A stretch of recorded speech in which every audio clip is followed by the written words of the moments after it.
Olá, muito obrigado, Daniel. Muito obrigado por esse louvor maravilhoso que nós tivemos essa noite. Nós estamos agora, nesse exato momento, entrando na nossa última mensagem da série de mensagens Mundo Caos. Hoje nós vamos falar sobre algo que é muito atual. Por que é atual, Renato? Porque nós vamos falar da igreja de 2020. Eu tenho certeza que tem muitas pessoas que têm alguns pensamentos diferentes sobre a visão do que eu vou trazer aqui essa noite, mas eu quero te dizer que essa é uma visão cosmológica do mundo que eu tenho, que eu acredito que seja muito importante para você hoje. Nós estamos falando dessa série O Mundo Caos, onde nós estamos vivendo num mundo caindo à parte. Nós vemos o caos instaurado por todos os lados. Nós vemos tragédias acontecendo em tantos cantos do mundo. Nós vemos depressão, uma depressão que tanta gente tem vivido nesses últimos dias. Nós ouvimos falar sobre fome, nós ouvimos falar sobre rumores de guerra. Além de tudo, nós vemos uma polarização tão grande acontecendo nesse mundo que nós estamos vivendo hoje. É esquerda, direita, extremistas, o centrão, todo mundo muito polarizado e muitas vezes eu até cheguei a dizer que mundo chato é esse que nós estamos vivendo em 2020. Já veio caminhando desde lá de trás até agora para a gente chegar nessa situação que a gente chegou hoje. Mas o que a Bíblia tem a dizer a respeito disso que nós estamos vivendo hoje? Qual que é a abordagem que a Bíblia faz a respeito desse mundo que nós estamos vivendo hoje, agora em 2020? É isso que nós vamos saber hoje. Nós estamos na série Mundo Caos e essa palavra é a Igreja de 2020. Eu não sei se você já parou para perceber as coisas que estão acontecendo ao seu redor, mas eu sinto que existe um suspense no ar. Existe uma expectativa sobre algo que vai acontecer nas próximas horas ou então amanhã. E a gente vive tentando abrir as notícias no nosso celular, a gente abre o site do UOL, a gente abre o Estadão, a gente abre o site do Globo e a gente tenta nos informar de todas as notícias porque a gente precisa saber o que vai acontecer amanhã. Por que a gente precisa saber o que vai acontecer amanhã? Não sei você, mas o ser humano em si é atraído pelo desconhecido. Todos nós somos atraídos pelo futuro, porque o futuro é desconhecido e se o futuro é desconhecido, a gente quer saber o que tem lá. Desde muito criança, todos nós somos atraídos pelo futuro. Quantos de vocês aí, quando era criança, pensava em ser um jogador de futebol no futuro? Ou então você pensava em ser um médico, ou você queria ser um professor, um policial, um bombeiro. Todos nós, desde criança, nós temos um sonho, nós temos uma visão de futuro. Eu, por exemplo, quando eu era criança, eu pensava que quando eu tivesse 30 anos eu ia poder ver carro voando, sabe? Os carros voando que nem acontecia no desenho, os Jacksons. Seria muito legal. Quando eu era criança, eu achava que quando eu fosse grande, no meu futuro, eu iria comer Danone todos os dias, porque Danone era uma coisa fantástica do céu que a gente tinha nas nossas épocas. Hoje não é nem mais como era antigamente. Todos nós somos fissurados quando o assunto é o futuro. Comenta aí no chat agora, qual que era a sua expectativa de futuro? O que você esperava no futuro? Você alcançou os seus sonhos? Você alcançou o seu futuro? Eu quero te dizer essa noite que a Bíblia também fala sobre um futuro. A Bíblia tem falado desde mais de 2000 anos atrás sobre um futuro que nos esperava. Mas o que acontece nas igrejas de 2020? Nós falamos sobre Deus, nós falamos sobre as coisas de Deus, nós falamos sobre os serviços de Deus, E nós esquecemos de falar sobre o que ele disse sobre o futuro. Ninguém, eu arrisco a te dizer que ninguém, porque eu fiz uma pesquisa e quase ninguém está falando sobre o mundo caos. Poucos são aqueles que se atrevem a falar sobre o futuro bíblico, porque eles não querem falar do sofrimento e das mazelas que o futuro traria. É tão fácil você ouvir falar sobre prosperidade. É tão fácil você ouvir falar sobre a super graça. Mas é tão difícil a gente ouvir uma boa palavra de verdade sobre um futuro que nos espera. O que a Bíblia diz sobre o futuro? Você pode arriscar aí o que a Bíblia diz sobre o futuro?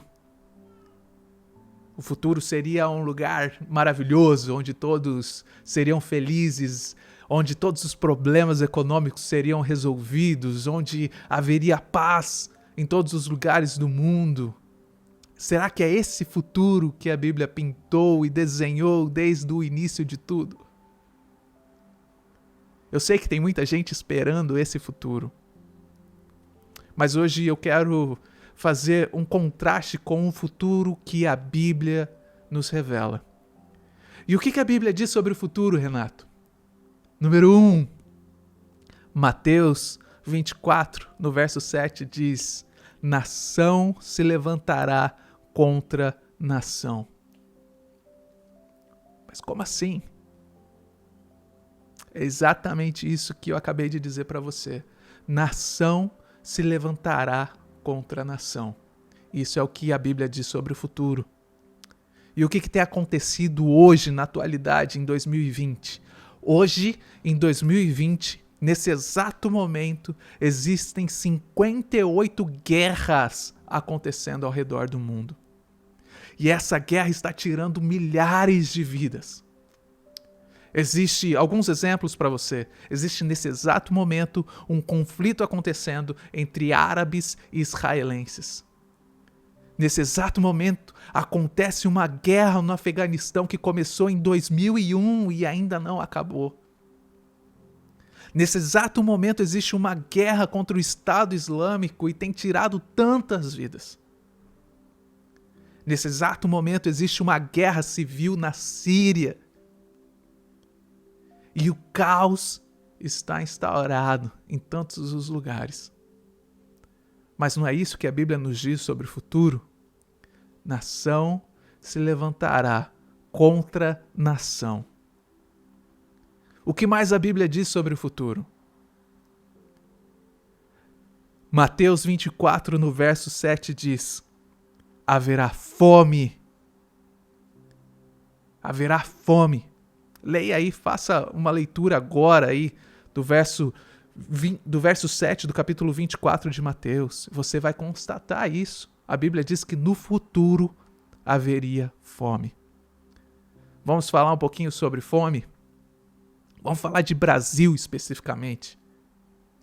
O nosso país, o Brasil, tem a capacidade agrícola de produzir alimento para matar a fome de todo mundo.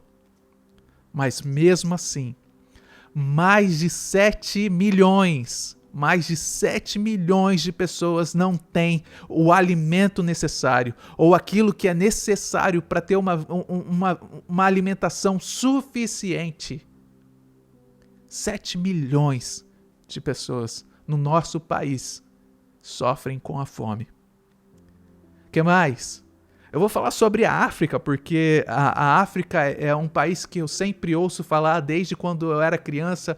As igrejas traziam missionários que trabalhavam na África para contar o que acontecia lá, como que estavam trabalhando lá. Você quer saber? Hoje, em 2020, 12 milhões de pessoas estão à beira da morte por causa da fome, porque elas não têm a alimentação que elas precisam. Eu escuto falar sobre a África desde quando eu era criança. E o problema foi resolvido nesses 30 e tantos anos de vida que eu tenho? O problema nunca conseguiu ser resolvido. Mas o que a Bíblia diz sobre o futuro? A Bíblia diz que haveria fome. É isso que a Bíblia nos mostra sobre o futuro.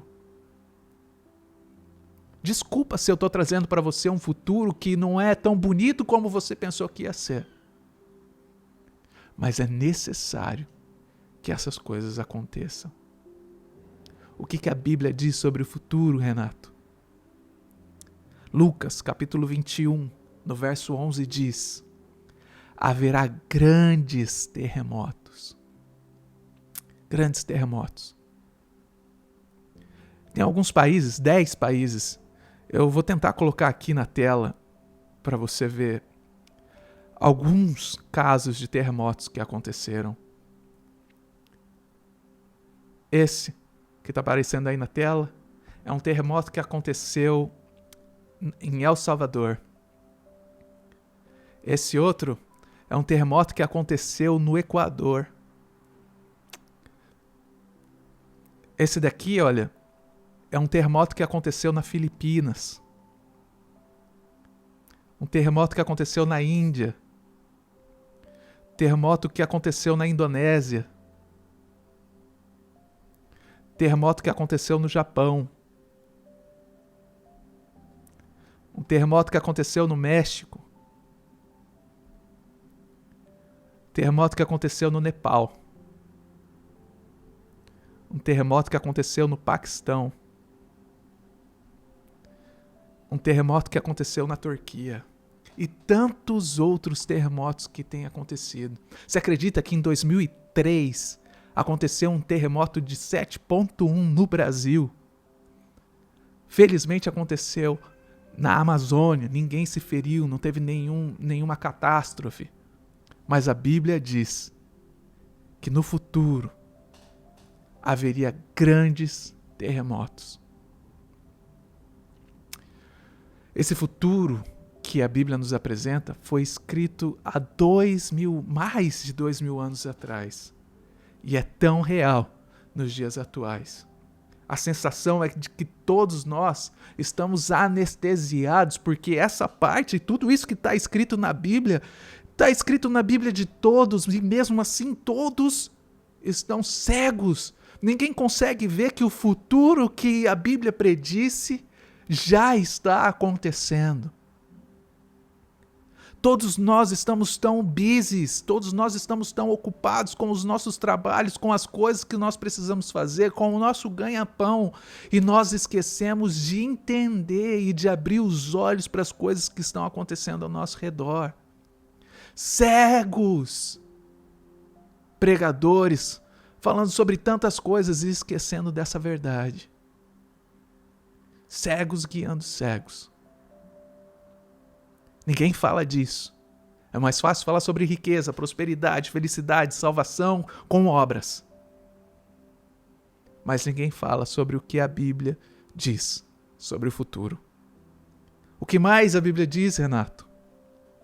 Lucas, capítulo 21, verso 11 diz: haverá epidemias em vários lugares. Eu vou falar de novo para você. Lucas 21, 11 diz: haverá epidemias em vários lugares. Eu não sei se você sabe, mas a humanidade, nosso mundo já enfrentou grandes 5 pandemias durante toda a existência. Que se sabe, que é sabível. Nós enfrentamos 5 pandemias mundiais. E hoje nós estamos enfrentando a 6ª pandemia da nossa história. E existem vários pontos diferentes sobre essa pandemia que nós estamos vivendo agora em 2020. Todas as outras pandemias tiveram o mesmo poder de destruição, algumas até com mais poder de destruição quanto essa que nós estamos vivendo hoje. Mas existe uma peculiaridade nessa pandemia que é muito diferente das outras que aconteceram. Em 2009, se eu não me engano, nós tivemos H1N1. E naquele tempo não se viu todo esse aparato que se vê hoje. Nós vemos governos, nações se reunindo e se mobilizando para que as pessoas estejam seguras. Alguns lugares, pessoas que desobedeceram a regra foram presas, outras apanharam. Teve o caso de um pastor no Rio de Janeiro que estava na porta da sua igreja, foi agredido por policiais e levado para a delegacia, simplesmente por estar fora de casa. Nós vimos nessa pandemia que existia um lockdown em vários lugares no mundo. Por que esse lockdown? Porque nós abrimos mão do nosso direito de ir e vir pelo bem da comunidade. E é essa a grande diferença dessa pandemia para todas as outras pandemias. E é esse o ponto mais assombroso disso também. Porque se existe uma mobilização mundial falando sobre como nós devemos viver, como nós devemos nos portar, como as igrejas devem ser fechadas, isso é um passo para a chegada de uma pessoa que vai chegar com uma solução para todos, e essa pessoa vai acabar governando não governando literalmente, mas tendo poder de opinião sobre todas as nações. E a Bíblia já nos fala sobre essa pessoa também no futuro. Mas poucas pessoas são pessoas que sabem, porque as pessoas estão presas ao seu presente e elas esquecem de olhar o que a Bíblia diz sobre o futuro. O que mais a Bíblia diz sobre o futuro? Ela diz que haveria epidemias em vários lugares do mundo. No Brasil, hoje, exatamente hoje, são 117.665 pessoas mortas em decorrência ou por esse vírus que tem assolado o mundo. No Canadá, aqui onde nós vivemos, são 9.094 mortos. Os números mundiais passam de 800 mil mortos. São 827.730 mortos. 827.730 mortos em decorrência dessa pandemia. É muito triste constatar que nós, que somos pessoas que deveríamos estar falando a verdade no mundo, estamos trancados dentro das nossas casas, vivendo como se tudo estivesse ganho, vivendo como se tudo estivesse resolvido. Mas o que a Bíblia diz sobre o futuro? Mateus 24, verso 10 e 12 diz: as pessoas trairão umas às outras, e o amor da maioria se esfriaria. As pessoas trairão umas às outras, e o amor da maioria se esfriaria. É isso que a Bíblia diz sobre o futuro. Nós vemos uma desigualdade racial acontecendo agora em tantos lugares. Nós vemos o racismo, nós vemos a desigualdade social. E falando de amor, no Brasil, o IBGE disse que nos anos de 2018 a 2019, o casamento teve um aumento de 1,6%. As pessoas se casaram menos. Só que aconteceu um fato interessante, que o divórcio aumentou 3,2%. Sabe o que isso significa? Isso significa que a cada 3 pessoas que se casam, uma se divorcia. As pessoas trairão umas às outras. Não existe mais confiança. Não existe mais lealdade.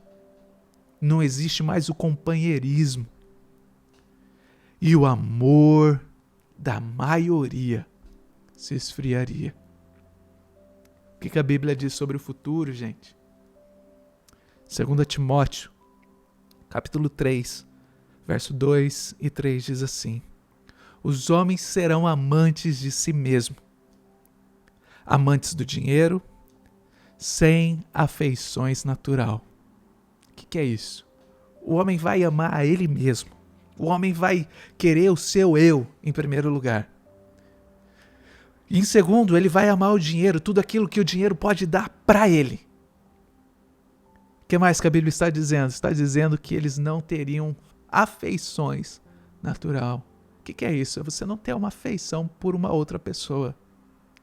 Estava vendo uma notícia nesses últimos dias que me deixou espantado. Essa reportagem ainda está online. Se você procurar, você pode encontrar e ler o que aconteceu nessa história. Um pai matou a filha porque a filha desviou dinheiro da sua empresa. E o relato da funcionária que ouviu toda a discussão é a seguinte, que eu faço questão de ler para você.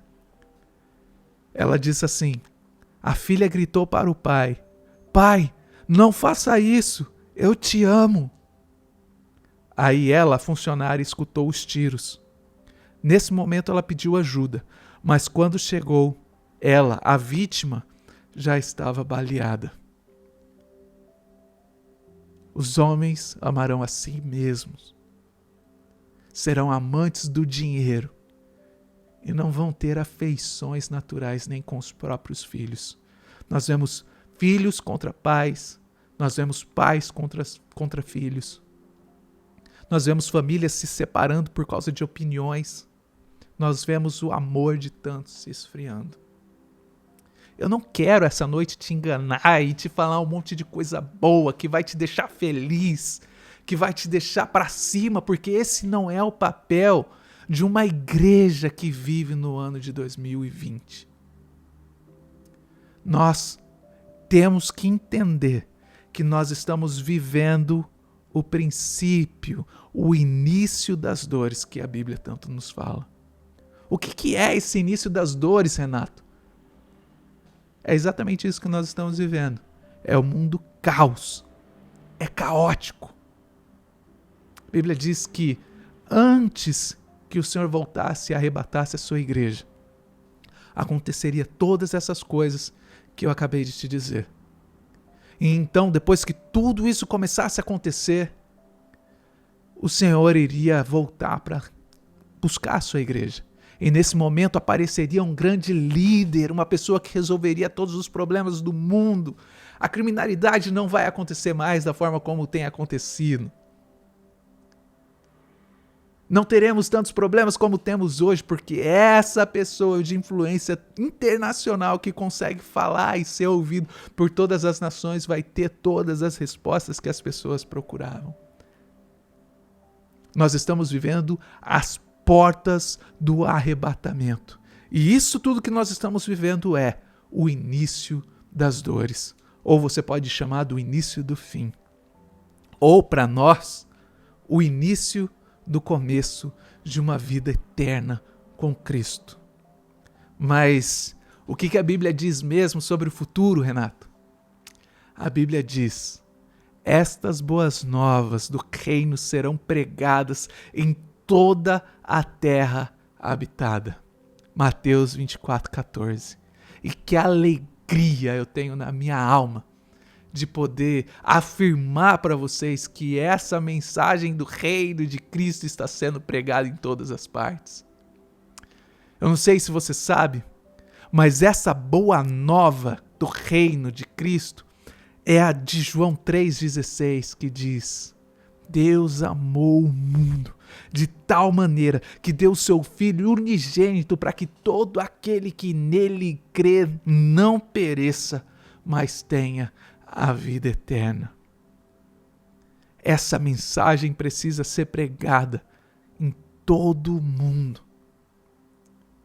Em março, quando nós começamos essa coisa do culto online, onde as igrejas migraram dos seus salões, das suas luzes, dos seus palcos lindos e maravilhosos para um culto online, a plataforma Church Online do pastor Craig Groeschel teve o alcance de 7 milhões de pessoas assistindo o culto online. em diferentes igrejas usando esse aplicativo deles. A Broadway Church usava esse aplicativo no começo. O Brazilian Ministry usava esse aplicativo no começo para fazer os cultos. Nós somos parte desses 7 milhões de pessoas que estavam assistindo o culto online.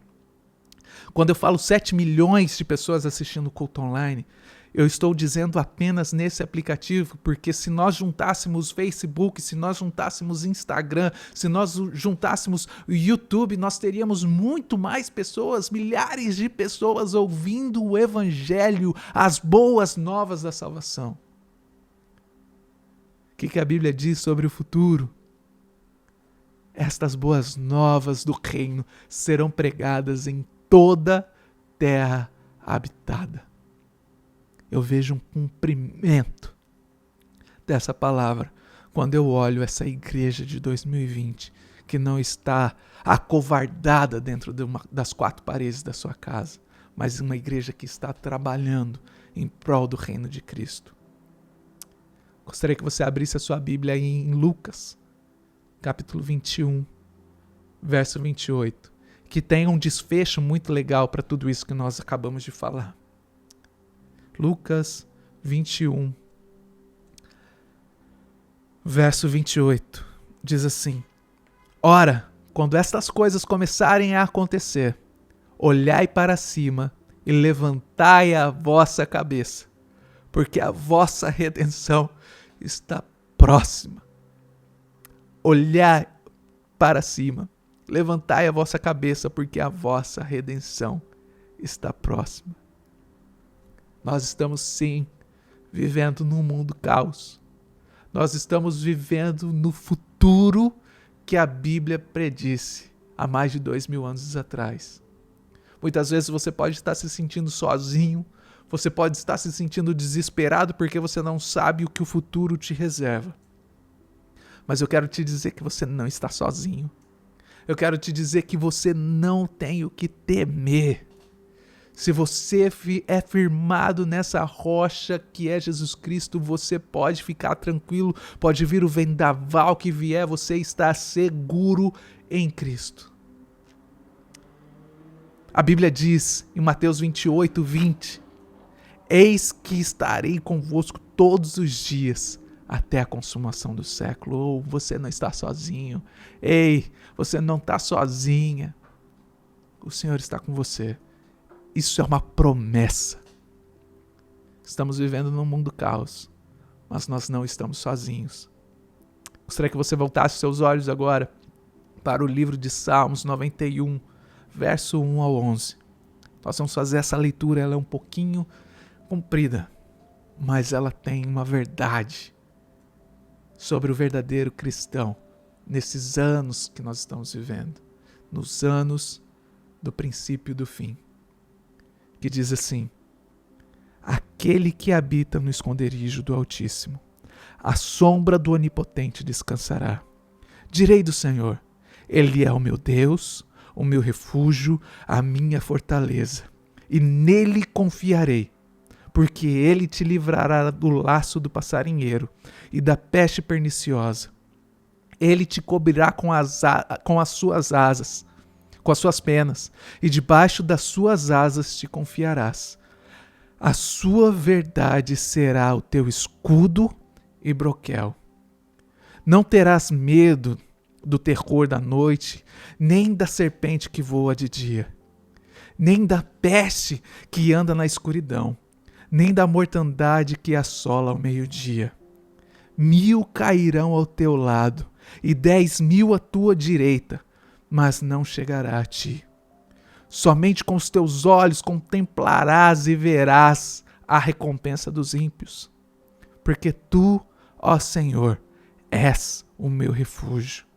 No Altíssimo fizeste a tua habitação. Nenhum mal te sucederá, nem praga alguma chegará à tua tenda. Porque aos seus anjos dará ordem ao teu respeito, para que te guardem em todos os teus caminhos. É isso que a Bíblia diz sobre aquele cristão que está firmado na rocha, aquele cristão que está firme, convicto em Jesus Cristo. O que eu sinto nessas últimas horas, nesses últimos dias que nós estamos vivendo, é que nós, cada dia mais, precisamos nos unir como igreja, como corpo de Cristo. Nós estamos tão afastados nesses últimos dias. Tantos líderes, tantas pessoas que poderiam estar contribuindo para o reino de Cristo estão afastados. Nós precisamos nos unir, porque nós temos um propósito, nós temos uma tarefa a fazer e esta é a última hora. Se você não fizer, quem vai fazer? A Bíblia diz: como ouvirão se não há quem preguem? Como que vão ouvir essa boa nova do Evangelho se não existe pregadores dispostos a falar sobre essa verdade? Nós temos um propósito. Nós temos um chamado. Jesus disse: ide por todo o mundo, pregai o evangelho a toda criatura. Quem crê e for batizado será salvo, mas quem não crê vai ser condenado. Mas você precisa sair para pregar o evangelho. 2 Coríntios 5:20 diz: portanto, somos embaixadores de Cristo, como se Deus vos encorajasse por nosso intermédio. Assim, vos suplicamos em nome de Cristo que vos reconcilieis com Deus. Olha que importante esse verso na Bíblia e que a gente nem presta atenção. Nós somos embaixadores de Cristo. E o que ele diz? Ele diz: é como se Deus vos encorajasse. É como se Deus estivesse encorajando a vida das outras pessoas por nosso intermédio. Aquilo que Deus faz na sua vida, aquilo que Deus faz na minha vida, é para servir de encorajamento para as outras pessoas que estão ao nosso redor. O que mais? Qual que é o nosso papel como embaixador? O que mais nós devemos fazer?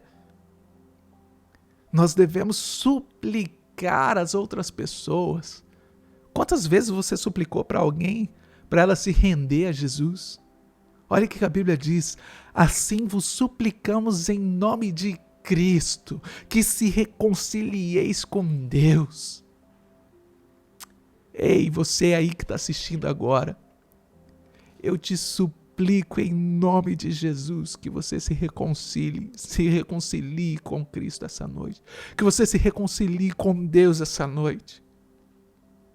Nós estamos vivendo tempos difíceis. Eis que estou à porta e bato. O arrebatamento de Cristo é eminente. Muitos estão esperando uma volta coletiva de Jesus. Eu também espero essa volta coletiva. Mas você sabia que Jesus já voltou para tantas pessoas hoje? Jesus voltou para tantas pessoas ontem. No meio dessa pandemia, Jesus voltou para mais de 827 milhões. 827 mil pessoas. Jesus está voltando todos os dias, individualmente, para cada um. O que os teólogos dizem sobre a volta de Jesus? Teólogos defendem 3 vertentes. Existe o teólogo que acredita que quando você morre, você vai direto encontrar com Deus. Nessa mesma teologia que nós acreditamos que quando uma pessoa morre sem Cristo, sem salvação, quando você morre, você vai ser julgado e passar para o seu sofrimento eterno. E existem alguns outros teólogos que dizem que se você não estiver pronto para ver Deus, depois que você morrer, você vai ter um tempo para se aperfeiçoar e estar apto para entrar na presença de Deus. O que nós consideramos uma mentira. Você não tem tempo para se preparar para encontrar com Cristo. O seu tempo de decisão é hoje. O seu tempo de decisão é agora. Mas Renato, eu vou decidir a minha vida inteira, o meu futuro inteiro, o meu destino inteiro em uma vida? É isso que a Bíblia nos mostra. Se você aceitar Jesus, crer no nome dele, ser batizado, você será salvo. É isso. Se você não crer, você vai ser condenado. Não existe meio termo. Não existe mais ou menos. A Bíblia diz, quem dera você fosse frio ou quente, mas porque você é morno, eu vou te vomitar da minha boca, diz o Senhor. Ele disse isso na Bíblia. Não existe um meio termo onde você pode ser meia boca e se acertar depois e encontrar com Deus depois. Você tem uma vida para viver. Você tem uma vida para fazer a escolha da sua eternidade. E qual é a escolha que você faz? Estou falando com você aí. Será que se Jesus voltasse agora, você está pronto para encontrar com Ele nas nuvens? Se Jesus voltasse individualmente agora para você, só para você, você está pronto para encontrar com os reis dos reis, o Senhor dos senhores? Eu tenho uma boa notícia para você. Se eu tivesse que trabalhar para comprar a minha salvação, eu nunca iria conseguir pagar por ela.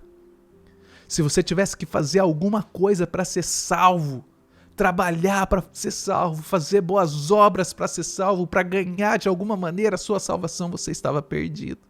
Porque não existe nada que eu possa fazer que nos reconcilie com Deus.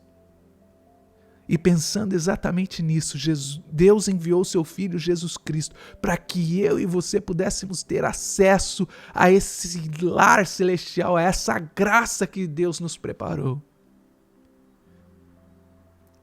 Foi um preço muito alto. Jesus pagou com a vida.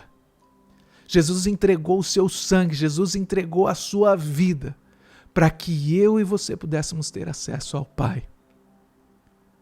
Ah, Renato, mas eu não estou pronto, eu não evangelizei ainda, eu não fiz caridade ainda, Não existe nada que você possa fazer. A salvação ela não vem por obras da carne para que você não se vanglorie. E essa é a graça que nós recebemos de Cristo. Você é salvo pela graça. A graça de Jesus te reconciliou com Deus. Talvez hoje você esteja querendo se reconciliar com esse Deus. Talvez nessa noite você quer entregar a sua vida a esse Pai amoroso que entregou seu próprio Filho para que você pudesse ter a vida eterna.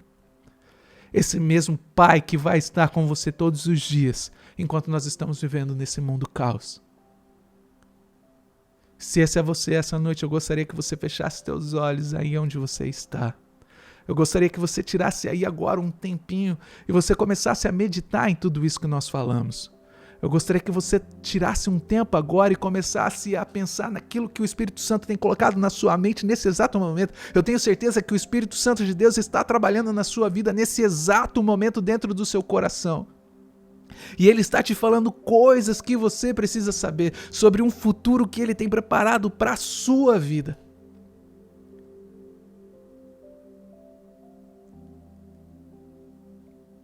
Se você é essa pessoa que deseja reconciliar com Cristo, eu gostaria que você fechasse os teus olhos. Nós vamos orar.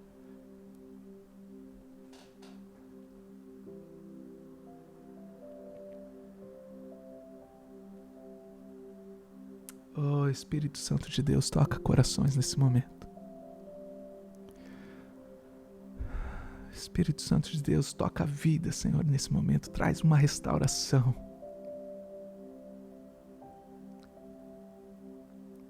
Traz, Senhor, a reconciliação agora. Traz a força, Senhor, a estrutura para conseguirmos viver nesse mundo caótico. Pai, nesse momento eu gostaria de abrir o meu coração para Ti. Eu quero Te pedir perdão dos meus pecados, das minhas falhas, das minhas fraquezas. Deus, eu tenho andado tão errado. Eu tenho andado, Senhor, totalmente em desacordo com tudo aquilo que a Tua Bíblia diz, a Tua palavra diz. Mas nesse momento eu confesso os meus pecados diante de Ti. Senhor, nesse momento eu quero que o Senhor envie o teu Espírito Santo na minha vida e que nesse momento ele venha fazer morada dentro do meu coração. E que ele venha fazer uma transformação real e verdadeira de dentro para fora, Senhor. E que as pessoas ao meu redor possam ver essa diferença na minha vida. Que essas pessoas ao meu redor possam ver o brilho do teu Espírito Santo através dos meus olhos. E que eu possa ter coragem, Senhor, de compartilhar as tuas boas novas. Nesse momento, Senhor, eu quero orar por cristãos, Senhor, por crentes que estão vivendo uma vida desleixadas nesse exato momento. Estão vivendo, Senhor, uma vida como se nada estivesse acontecendo, esquecendo do futuro que o Senhor preparou para a nossa igreja. Pai, que o Senhor venha trazer um despertamento espiritual. Desperta, ó tu que dormes. É chegado a hora de você sair desse marasmo. Senhor, que o Senhor venha trazer um despertamento espiritual na vida dessas pessoas nesse exato momento. Que elas possam ter um encontro real com a tua presença. E que esse encontro real venha trazer uma mudança, Senhor, na vida dessas pessoas, Senhor, que elas possam ser impulsionadas a falarem do teu nome em tempo e em fora de tempo. Pai, nós confiamos em Ti, que o Senhor tem um fim glorioso para a Tua igreja. E quem dera esse fim fosse para todas as outras pessoas do universo. Mas para que isso aconteça, o Senhor está contando comigo para fazer discípulos. Pai, tudo isso nós te pedimos em nome do Teu Filho Jesus Cristo. E nós já te adoramos adiantado, porque nós sabemos que o Senhor vai fazer infinitamente mais nas nossas vidas a partir de hoje. Nós vamos ver milagres. Nós cremos que nós vamos ver cegos enxergando. Nós cremos que nós vamos pregar o Teu Evangelho com tanta ousadia que milhares vão se render a Ti. Muito obrigado, Deus. Em nome de Jesus. Amém e amém.